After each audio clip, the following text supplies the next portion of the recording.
మన దేవుడు ప్రార్థన ఆలకించువాడని లేఖనాలు సెలవిస్తున్నాయి. యేసుక్రీస్తు ప్రభు నామం పేరిట మనం చేస్తున్న ప్రతి ప్రార్థన దేవుడు అంగీకరించి తన కృపా సింహాసనం నుండి ఆయన మనకు సమాధానాలు ఇస్తున్నారు. నేటికి మనం సజీవ లెక్కలో ఉన్నామంటే అది కేవలం దేవుని కృప మాత్రమే. మన శక్తి, మన జ్ఞానం, మన బలం ఏది కాదు, కానీ దేవుని యొక్క అనిర్వచనీయమైన కృప ద్వారా మాత్రమే మనం సజీవులుగా ఉన్నాం. ఈరోజు మనం జూలై మాసంలోనికి అడుగు పెడుతున్నాం. మరొక నూతన మాసములోనికి, నెలలోనికి ప్రభు మనల్ని నడిపిస్తున్నారు. గతించిన 6 నెలలు దేవుని రెక్కల నీడలో మనం భద్రపరచబడ్డాం.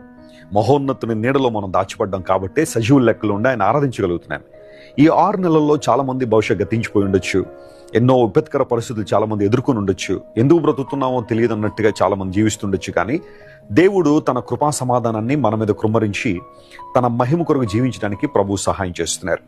ఈ జూలై మాసంలో అడుగు పెడుతున్న మనందరం కూడా ప్రభు కృపా సింహాసనం వైపు చూద్దాం.